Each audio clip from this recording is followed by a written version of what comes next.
You are about to learn one of the biggest secrets in the history of the world. It's a secret that has huge effects for everyone who lives on this planet. Most people can feel deep down that something isn't quite right with the world economy, but few know what it is. Gone are the days where a family can survive on just one paycheck. Every day it seems things are more and more out of control, yet only 1 in a million understand why. You are about to discover the system that is ultimately responsible for most of the inequality in our world today. The powers that be do not want you to know about this, as this system is what has kept them at the top of the financial food chain for the last 100 years. Learning this will change your life because it'll change the choices that you make. If enough people learn it, it'll change the world because it'll change the system. For this is the biggest hidden secret of money. Never in human history have so many been plundered by so few, and it's all accomplished through this, the biggest scam in the history of mankind.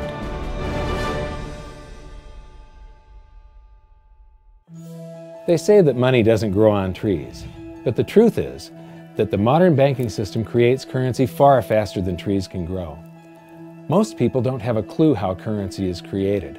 Economists and bankers make it sound so complex that people think they can't understand it. But I'm going to strip our monetary system down to its essence so that you can see the scam behind the curtain and just how it affects you.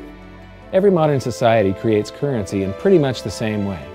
But since the US dollar is the majority of the world's currency, I'm going to use the United States as our example. It all starts when some politician says, "Vote for me and I'll make sure the government provides you more free stuff than my opponent will." But there's no such thing as a free lunch. So to provide that supposedly free stuff, the politicians vote for the country to spend more than its income. This is called deficit spending. To pay for that deficit spending, the Treasury borrows currency by issuing a bond. So what's a bond? If you think about it, a bond is really nothing but a glorified IOU. It's a pretty piece of paper with numbers printed on it that says, "Loan me $1 trillion today, and I promise over a 10-year period I'm going to pay you back that $1 trillion plus interest." But what you need to understand is that Treasury bonds are our national debt. These glorified IOUs are to be paid back by you and I and our descendants through future taxation.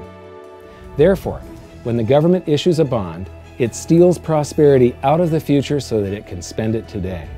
The Treasury then holds a bond auction, and the world's largest banks show up and compete to buy part of our national debt and make a profit on it by earning interest.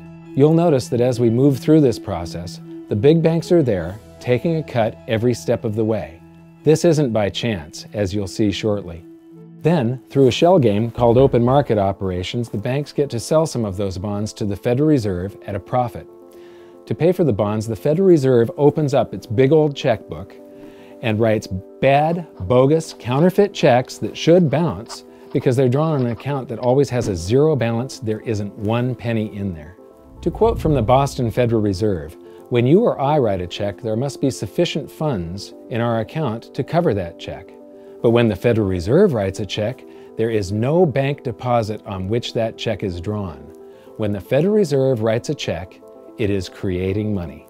The Fed then hands those checks to the banks, and at this point, currency springs into existence. The banks then take that currency and buy more bonds at the next Treasury auction. But what is a check? A check is also an IOU. When you write a check, you're making a note that says, "Here's my IOU for cash. All you have to do is go to the bank and pick it up." Now, it's very, very important that you understand this process because we're going to come back later and show you the devastating effect this has on you. The Treasury issues IOUs, bonds. The banks then buy those IOUs with currency.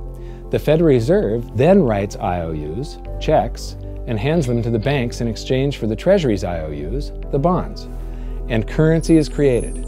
So what's really happening is the Federal Reserve and the Treasury are just swapping IOUs, using the banks as middlemen, and abracadabra, presto, currency magically springs into existence.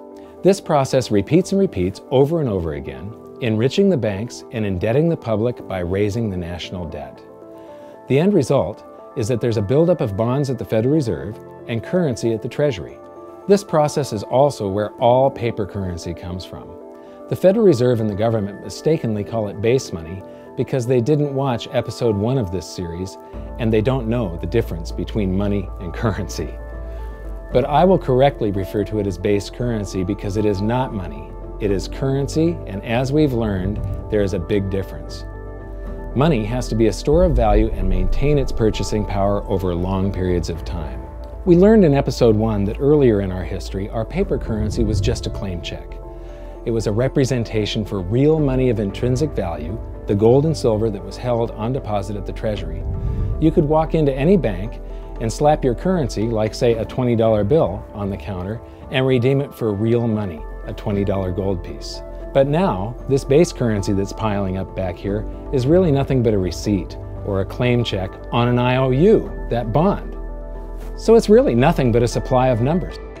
The Treasury then deposits the newly created currency into the various branches of the government, and the politicians say, "Hey, thanks for that." And the government does some deficit spending on public works, social programs, and war. The government employees, contractors, and soldiers then deposit their pay in the banks. Now, this may come as a shock to you, but when you deposit your currency with the bank, you're not actually depositing it into an account to be safely held in trust for you. Instead, you're actually loaning the bank your currency, and within certain legal limits, they can do with it pretty much anything they please. This includes gambling in the stock market and loaning it out, at a profit, of course. Now this is where the machine of currency creation really gets cranking, because this is where something called fractional reserve lending comes into play. Fractional reserve lending is exactly what it says. The banks are allowed to reserve only a fraction of your deposit and loan the rest out. Although reserve ratios may vary, I'm going to use a 10% reserve ratio as our example.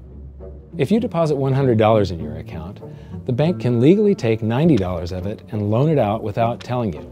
The bank must hold $10 of your deposit in reserve just in case you want some of it. These reserves are called vault cash. But why does your bank account still say you have $100 if the bank has stolen $90 of it? Because the bank left IOUs it created, called bank credit, in its place. Now I know this sounds crazy, but here it is in black and white from the Fed. Commercial banks create checkbook money when they grant a loan simply by adding new deposit dollars in accounts on their books in exchange for a borrower's IOU. These are nothing but numbers that the banks type into their computers. And even though these bank credit IOU numbers are very different from base currency numbers, because they only exist in computers, they are still currency. So now there is $190 in existence. Now the reason people take out loans from the banks is to buy something. They're going to buy a house or a car or something like that. So the borrower takes the $90 that the bank loaned to him from your account and he pays the seller of the item. But then the seller deposits that currency into his account and his bank loans out 90% of that and leaves bank credit numbers in its place. So now there's $271 in existence. This process repeats and repeats until under a 10% reserve ratio, an initial deposit of just $100 can create up to $1,000 of bank credit, all backed by $100 of vault cash, just 10%. But as I said, reserve ratios vary wildly. On some deposits, it's 10%, on others, it's 3%, and on some forms of deposits, reserve requirements are 0. The result is that the expansion of the currency supply by the banks is far greater than even this example would lead you to believe. So once again, when currency is deposited in the banks get to lend it out, and then it gets redeposited and relent, redeposited and relent, redeposited and relent over and over again, creating bank credit all the way. This is where the vast majority of our currency supply comes from. In fact, 92 to 96% of all currency in existence is created not by the government, but here in the banking system. Now, massive amounts of currency spewing into society may at first sound like a fun idea. That is, until you remember one of the most important hidden secrets of money from episode 1, that the prices of everyday goods and services act as a sponge on an expanding currency supply. The more currency we have, the more prices rise. This is where inflation comes from. The true definition of inflation is an expansion of the currency supply. Rising prices are merely the symptom. So our entire currency supply is nothing but a couple of bucks whipped up in this hocus-pocus scam where the Treasury and the Federal Reserve swap glorified IOUs, and a bunch of numbers that the banks just type into their computers. That's it. That's our entire currency supply. It's nothing but a supply of numbers. Some of them printed, most of them typed, and there is nothing else. But if you thought that was crazy, get ready to enter the twilight zone of modern economics.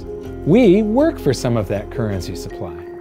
True wealth is your time, but we trade away moments of our lives, hour by hour, day by day, and year by year, for numbers that somebody printed on pieces of paper or just typed into a computer. Now those numbers represent our blood, sweat, tears, labor, ideas, and talent. We are what gives the currency its value. But here comes the really cruel joke. We work hard so that we can save some of that currency, so that we can pay the tax collector. In the United States, it's known as the IRS.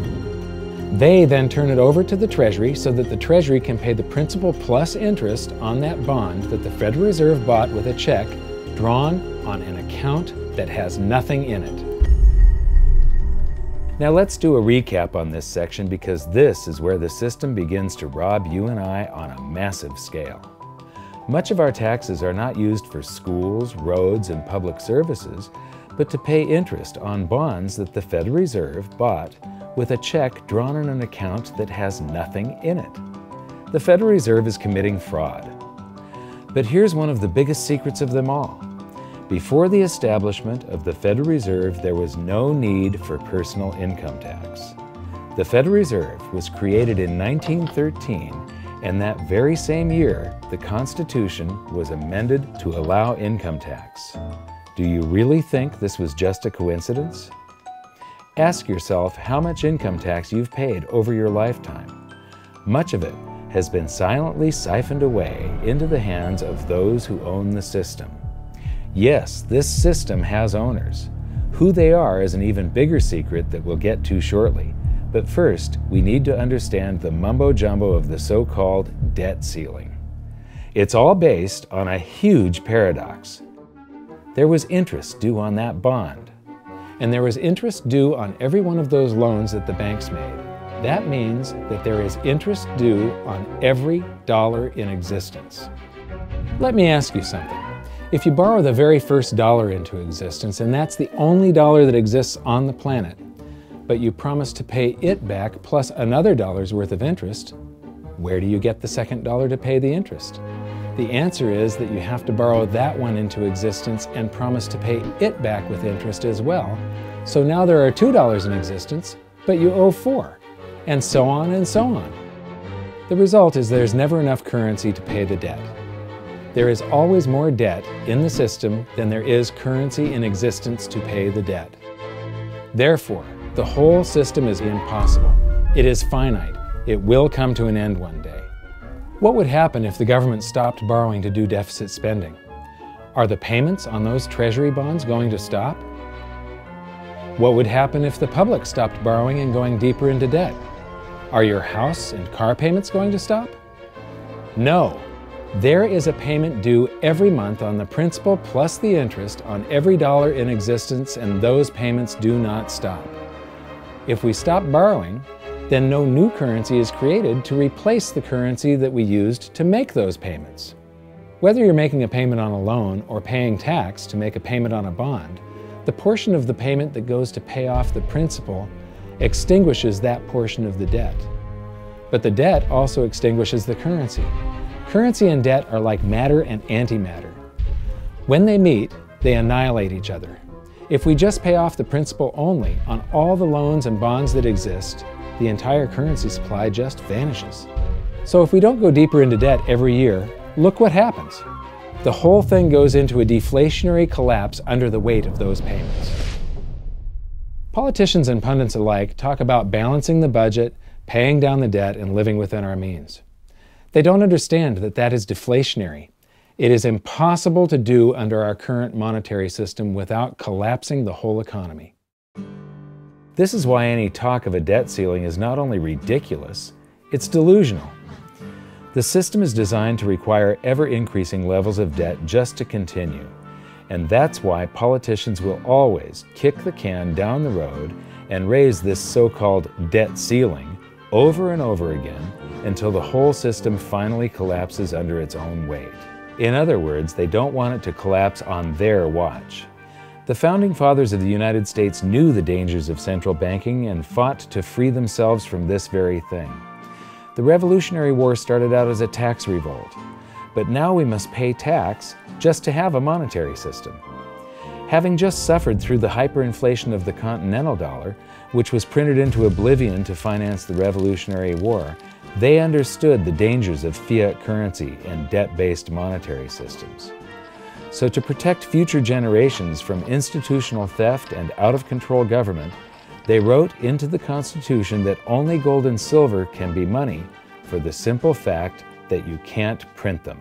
Our current system is not only unconstitutional, but it robs us of the liberty and prosperity our forefathers fought and died for. We are all feeling the effects of ignoring the Constitution right now. By forcing more currency into circulation, our purchasing power is diluted. Inflation is a slow and insidious stealth tax that is simply the result of this debt-based monetary system. This system empowers and benefits those who create the currency and receive it first, as they get to spend it into circulation before it has an effect on the economy. They're stealing purchasing power from you and transferring it to the banks and the government every hour of every day because of this false monetary system. And it's not like the people at the top don't know this. To quote the Federal Reserve, the decrease in purchasing power incurred by the holders of money due to inflation imparts gains to the issuers of money. This is a fraud. It is a pyramid scheme, it is a Ponzi scheme, it's a scam, and it's a lie. Our entire monetary system is nothing but a form of legalized theft. But here's the biggest con job of them all. The Federal Reserve is not federal, it has stockholders. There is no federal agency that has stockholders. What's a stockholder? A share of stock represents a percentage of ownership in a corporation. So the stockholders are the owners of that corporation. Therefore, the Federal Reserve is a private corporation with owners. And you can see it for yourself if you go to the Federal Reserve's website, and it will say, the stockholders receive an annual dividend of 6%. Now we know that the stock in the Federal Reserve was originally issued to the largest banks in the United States.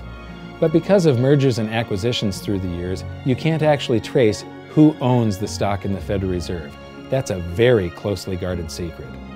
My guess would be that the owners are those primary dealers, the banks that get to make a profit by selling part of our national debt, those bonds, to the Federal Reserve, who buys them with a check from nothing. Then we pay tax to pay the principal and the interest on those bonds so that the Federal Reserve can pay the banks a 6% dividend. Don't be alarmed if you don't quite comprehend the deception of this system at first glance. Very few people do. It is purposely complex. The economist John Maynard Keynes once wrote, "By this means, government may secretly and unobserved confiscate the wealth of the people, and not one man in a million will detect the theft." I believe that presented correctly, anyone can understand this system, regardless of how complex it is. So let's do a recap and break it down even more. The way the system works is that, step 1, the government creates glorified IOUs. These bonds increase our national debt and put the public on the hook to pay it back. Step 2, IOUs are swapped to create currency. The Treasury sells the bonds to the banks. The banks then turn around and sell our national debt at a profit to the Federal Reserve, which they probably own. The Federal Reserve then opens its checkbook that doesn't have a penny in it and buys those IOUs with IOUs that it writes, checks, on a checking account that has a zero balance. Then they give those checks to the banks and currency just springs into existence, and then the whole process repeats. This results in a buildup of bonds at the Federal Reserve and currency at the Treasury, which is really just a supply of numbers. The Treasury then deposits the numbers in the various branches of the government, and we get to step 3. The government spends the numbers on promises, public works, social programs, and war. Then the government employees, contractors, and soldiers deposit their pay into the banks. And we get to step 4, where the banks multiply the numbers by magically inventing more IOUs through fractional reserve lending, where they steal a portion of everyone's deposit and lend it out. That currency gets redeposited, and then a portion is stolen again. And the process repeats over and over, magnifying the currency supply exponentially. Then we work for some of those numbers, which brings us to step 5, where our numbers are taxed. We pay tax to the IRS, who then turns our numbers over to the Treasury, so the Treasury can pay the principal plus the interest on bonds that were purchased by the Federal Reserve with a check from nothing. Then we get to step 6, the debt ceiling delusion. The system is designed to require ever-increasing levels of debt and will eventually collapse under its own weight because politicians always kick the can down the road. They don't want it to collapse on their watch. And finally, step 7, the secret owners take their cut. The world's largest banks own the Federal Reserve. Those banks make a profit selling our national debt to the Fed. They make a profit when the Fed pays them interest on the reserves held at the Fed, and the Fed pays them a 6% dividend on their ownership of the Fed. This system is fundamentally evil. It funnels wealth from the working population to the government and the banking sector. It is the cause of the artificial booms and busts of modern economies, and it causes great disparity of wealth between the rich and the working class. And it is only possible because we no longer use real money, we use currency. But worst of all, it is a form of enslavement. Bond is the root word of bondage. Whenever a government issues a bond, it is a promise to make us pay tax in the future. Nobody asked you if you wanted to pay tax today for the prosperity we all enjoyed in the last century. Nobody is asking our children if they want to work hard in the future to pay for the prosperity we're enjoying now. George Washington once wrote to James Madison, "No generation has the right to contract debts greater than can be paid off during the course of its own existence."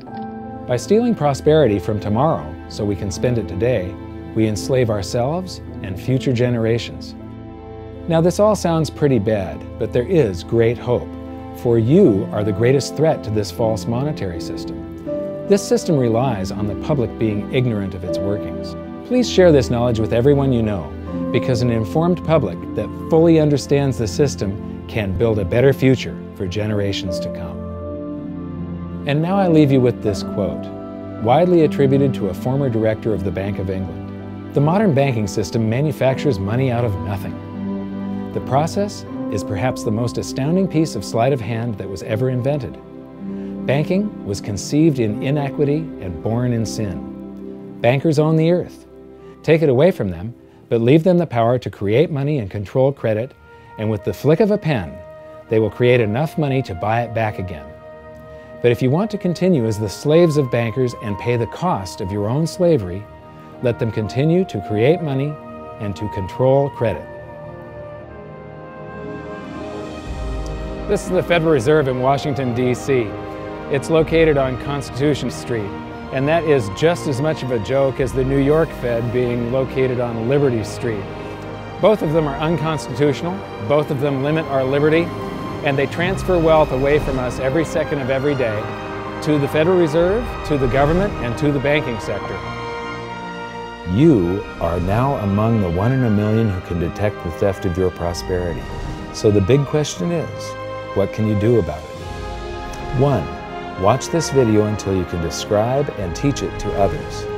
Those who understand this system can make preparations for its unavoidable collapse and protect themselves. History shows that those who don't will probably be wiped out. 2. Share this video with everyone, especially those you care about. All it takes is a mouse click or two to get this message in front of millions. Post this video on Facebook, tweet it, email it to loved ones. Please share it wherever you can. 3. Join the conversation. The current world monetary system is based on a 300-year-old design meant to enrich a few at the expense of the many. There must be a better way. At hiddensecretsofmoney.com, we've created an open-source platform for the design and development of a new world monetary system. We're calling on every economist, every student, every college, every bright mind, and anyone who cares to join the discussion. In educating ourselves and each other, we can prevent the further loss of our freedoms and maybe, just maybe, win some of them back.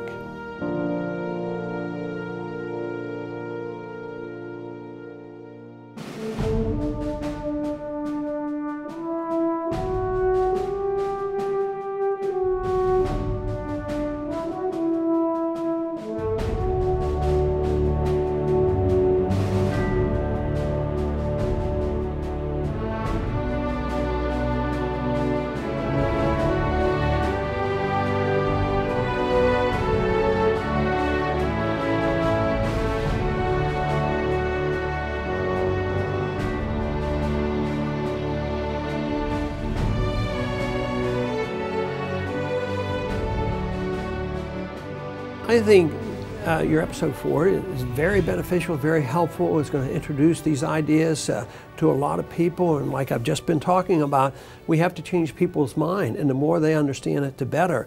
And I think we're at this point now where more people in the last several years, 4 or 5 years, have thought about the Fed than they ever have in the previous 95 years. So I think an explanation and diagrams to show it is very helpful, because quite frankly, they're not going to get it in their grade school, they're not going to get it in their high schools, they're not going to get it in college unless they're in a very rare circumstance to understand how this works. You know, for years before I got involved in really studying gold and some of the things I write and talk about today, I was a monetary economist for decades. You know, in your video, you talk about the primary dealers. I was chief counsel and chief credit officer, one of the largest primary dealers for 10 years. So I had an inside seat on the Treasury market and have the privilege of working with several former vice chairmen of the Board of Governors, Manley Johnson and David Mullins, going back to the 80s and 90s. So I'm very immersed in what you were talking about. And I thought it was extremely accurate, extremely clear. I didn't think you were stretching on any points. It was really like something out of a PhD course, except that it was very easy to understand. I think it's accessible. I think we're seeing a little bit of a revolution in communications in the following sense. You know, as you point out, the Fed was created in 1913. Well, in 1913, there was no web, there was no YouTube, no Twitter. There was really no one to kind of stand up and oppose the Fed or call them out, if you will, or really get into a discussion that everyday Americans could follow. That's not true now with social media and everything else. You can reach out to millions and tens of millions of people and tell them what's going on. I think you've done that. You've done it successfully. I applaud it. I think this is a great video. I look forward to seeing it again. I know millions of people will enjoy it. Well, as we know, the Federal Reserve believes it can create money out of thin air, not realize money is supposed to represent real products and services. And what people don't realize is when the Fed does that, in effect, as Keynes pointed out, it's a form of taxation. It's a form of confiscation. And because people don't see it, the politicos get away with it, but it also undermines social trust. It just is corrosive throughout society. We're going to have a lot of turmoil in the coming years, but it's going to be the kind of turmoil that leads to positive things. So don't despair. Get out there and fight, because the tide is going to turn. This is going to be the status last stand. Thank you. This episode of Mike Maloney's Hidden Secrets of Money was brought to you by GoldSilver.com and the new Silver Pegasus Round. To learn how to protect your family and turn the coming economic storms into opportunity, visit GoldSilver.com.